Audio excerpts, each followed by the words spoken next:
सपनों की दुनिया में अब एक नई चमक लाएं। अपने घर की रौनक में चार चांद लगाएं। थकी हुई दीवारों में नया जोश ले आएं। इंटेलेक्स पेंट्स के संग जिंदगी में कुछ अच्छी यादों को बनाएं। पेश है इंटेलेक्स के डिफरेंट वैरायटीज में उपलब्ध शानदार और बेहतरीन पेंट्स, जिसमें शामिल है एंटी क्रैक टेक्नोलॉजी से बना signature interior and exterior luxury emulsion paint, जो आपके घर को दे एक नया लुक। संपर्क करें 1800-2123-494 पर।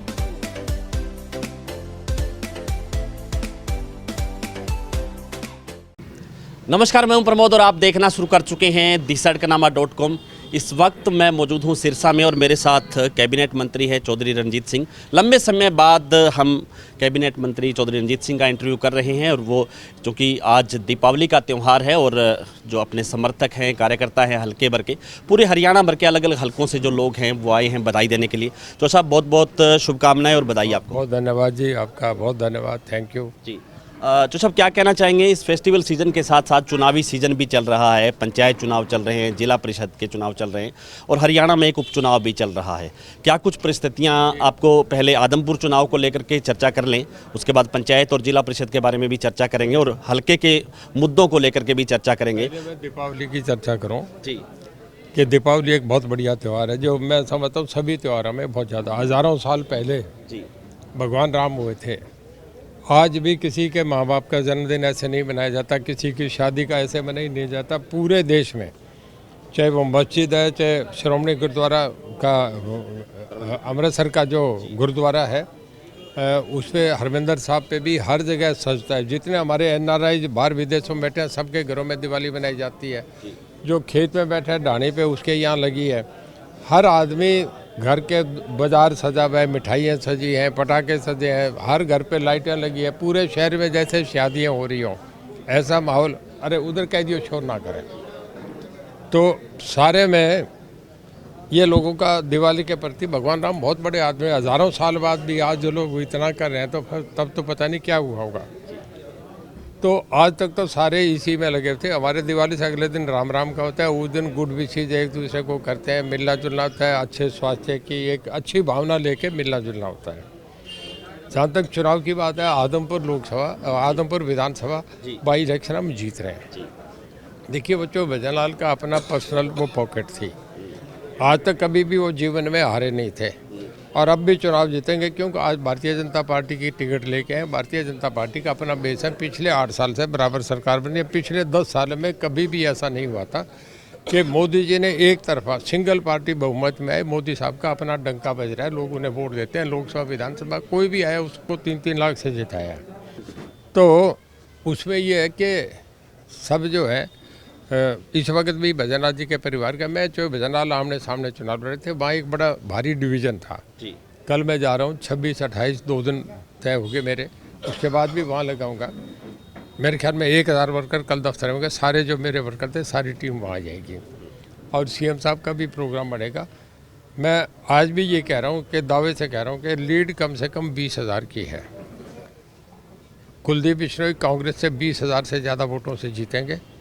इसके बाद आम आदमी पार्टी INLD की जमानत जब्त है। INLD की तो ये हालत है, वहाँ 3,000 वोट भी नहीं है। INLD तो सबसे लास्ट नंबर है, मतलब उससे नीचा कोई नंबर ही नहीं है और एक तरफा चुनाव होगा, ये मेरा मानना है। आपने चुनाव वहाँ पे लड़ा और चूँकि आपने कहा कि अलग अलग उस समय का अलग माहौल था। आज जहाँ भूपेंद्र सिंह हुड्डा हैं, दीपेंद्र हुड्डा हैं, वो भी वहाँ पे जा रहे हैं कि आदमपुर में बदलाव होगा और उसके बाद अगला बदलाव हरियाणा में आएगा। JP भी चूँकि उम्मीदवार हैं वहाँ से, JP भी कह रहे हैं कि कुलदीप की किस्मत ही ऐसी है, जिस पार्टी में चला जाता है उसकी सत्ता बाद में नहीं लौटती। ऐसा है कि पिछली बार भी करते, जब गोहाना बाई इलेक्शन हुआ था, तब हुड्डा साहब कहा करते कि इसके बाद सरकार गई, बोले तुम ये चुनाव जिता दो, 3 दिन बाद सरकार नहीं। सरकार तो चल रही है, सरकार तो अगले 5 साल फिर आएगी, सेंटर में भी आएगी, यहाँ भी आएगी और इसे कोई नहीं रोक सकता। वो हुड्डा साहब का अपना निजी बयान है, वो कांग्रेस में उन्हें कहना पड़ेगा। कई दिन बाद उन्हें अब प्रेसिडेंट बनाए हैं, उन्हें पूरा तरीके से कांग्रेस सौंप दी गई, पर कांग्रेस की हालत अच्छी नहीं है। हुड्डा साहब ठीक आदमी है, पर हुड्डा साहब की पार्टी जो है उसका पूरे देश में 0 पे हो रही है, उसका पटाक्षेप हो रहा है। वो अब जाति पार्टी हो रही है। तो सब ओपी धनखड़ ने भी वहाँ आदमपुर में कहा कि राव इंद्रजीत सिंह की बात करें, बीरेंद्र सिंह की बात करें और चौधरी भजनलाल परिवार है, सारे जो है बीजेपी में लौट आए, तीनों ईशाने आदमी थे। आपको लगता है कि कांग्रेस में अब भी कुछ कुलदीप के आने के बाद कुछ और संभावनाएं हैं जो बीजेपी में आ सकती हैं? जैसे आपकी एक समय में तिगड़ी थी चौधरी रणजीत सिंह, कुलदीप बिश्नोई और किरण चौधरी। किरण चौधरी को लेकर के भी, क्योंकि किरण चौधरी भी नाराज़ चल रही है, उन्होंने इस जेपी को जब टिकट दिया तो उन्होंने कहा कि ये सिर्फ हुड्डा का फैसला है, कांग्रेस का फैसला नहीं है, वो नाराज़ हैं, आ नहीं रही हैं, हालांकि उनके मनाने के प्रयास किए जा रहे हैं। देखिए, समय और परिस्थितियाँ उनकी भूमिका तय करती है, अपना फैसला होता है। मैं कांग्रेस की टिकट मांग रहा था, कांग्रेस ने टिकट नहीं दिया, अगले दिन आके इंडिपेंडेंट खड़ा हो गया। मुझे लोगों ने 20,000 से ऊपर जिताया और सबसे पहले मैंने बीजेपी को समर्थन दे दिया। मुझे मुख्यमंत्री जी का फ़ोन आया, मुझे नड्डा साहब का फ़ोन आया, मैं तुरंत जाके लोगों से पूछा और चला गया। तो हर एक का अपना अपना फैसला। पर मेरा ये मानना है कि कांग्रेस में जो भी आदमी जिसका थोड़ा सा बेस है, जिसका भी थोड़ा सा जो स्वाभिमान रखता है, वो आदमी वहाँ नहीं रहता। वहाँ तो नेहरू फैमिली के लिए ये है कि वो they treat ministers and MPs, member parliament as servant of the family. तो कोई भी आदमी खुददार आदमी नहीं रहेगा। कांग्रेस का इतिहास खत्म है।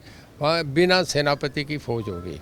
जैसे जिस फौज का सेनापति बढ़िया नहीं हो, उसकी स्थिति ये हो जाती है जैसे भेड़ बकरियों का झुंड और उसके पीछे ग्वाला नहीं हो तो कोई इधर जाएगी कोई उधर। कांग्रेस तो खत्म हो रही है जी। बाकी क्या कुछ कहना चाहेंगे सिरसा में भी, क्योंकि दूसरा चरण है, पंचायत के चुनाव भी चल रहे हैं और जिला परिषद में भी वार्ड नंबर 6 जिला परिषद के जोन की बात करें, जिसमें गगनदीप जो आपके बेटे हैं वो भी चुनाव लड़ रहे हैं और उधर से अभय सिंह चौटाला के बेटे करण चौटाला जो पूर्व में जमाल के जोन से जीते थे और वाइस चेयरमैन भी रहे जिला परिषद के, अब इस बार रानिया हल्का से खारिया के जोन से चुनाव लड़ रहे हैं। क्या लग रहा है, परिस्थितियाँ कैसी हैं? क्योंकि आपका वो इलाका है, हल्का है और उन गाँव में आपने पानी पहुँचाया हर टेल तक, चाहे वो घग्गर के पानी पहुँचाने की बात थी, चाहे वो दूसरी फल्डी नहरों के माध्यम से। देखिए, उनका तो हल्का नहीं है, वो तो जान नहीं रहे यहाँ क्या है। मेरा हल्का है। देवीलाल बहुत बड़े आदमी थे, वो प्रधानमंत्री तक चुने गए थे।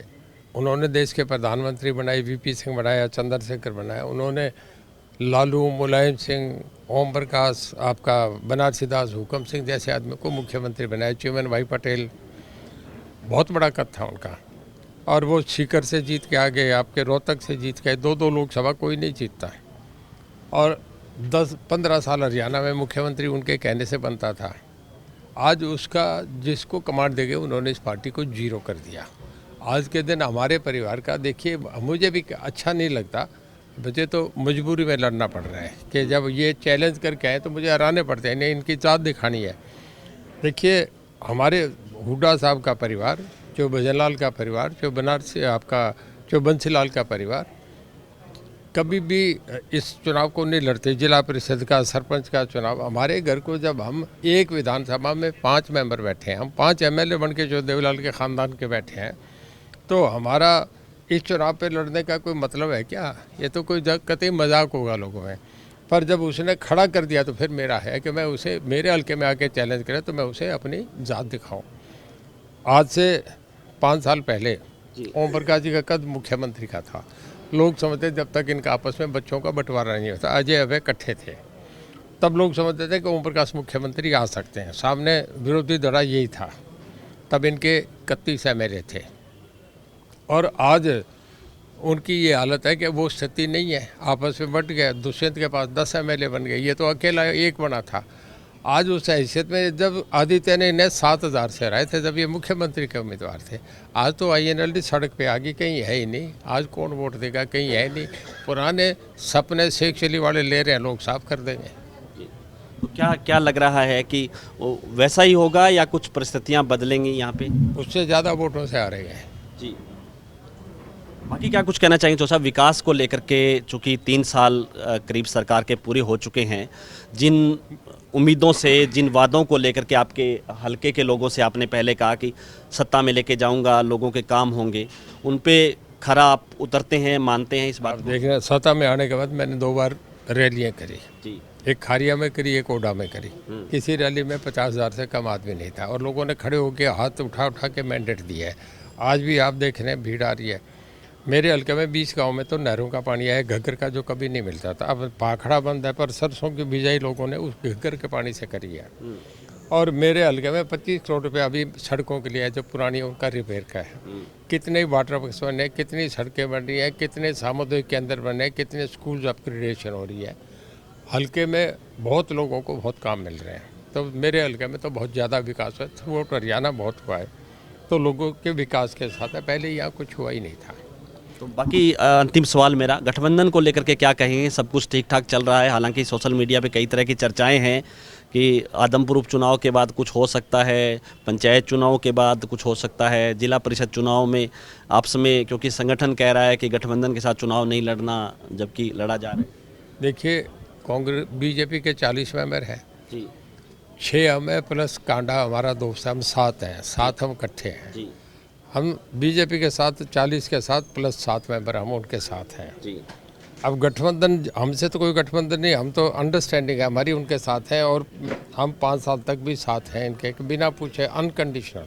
जी अब बीजेपी का जेजेपी का आपस में समझौता हुआ, इनका पार्टियों का हुआ, तो इसमें तो धनखड़ साहब और निशान सिंह बता पाएंगे मुझे। मैं इसकी बात पे टिप्पणी करने का मेरा अधिकार भी नहीं बनता, मेरा फर्ज भी नहीं है कि उनका आपस की अंडरस्टैंडिंग है क्या है, चलाएंगे। उन्होंने करा तो 5 साल का ही समझौता है, चलना चाहिए। धन्यवाद। तो ये थे हमारे साथ कैबिनेट मंत्री चौधरी रणजीत सिंह। लगातार हमारे साथ बने रहिए और इस वीडियो को आप ज़्यादा से ज़्यादा शेयर जरूर कर दीजिए। कमेंट सेक्शन में आप अपनी राय जरूर दीजिए कि इस वीडियो को लेकर के आप भी क्या सोचते हैं। बहुत बहुत शुक्रिया।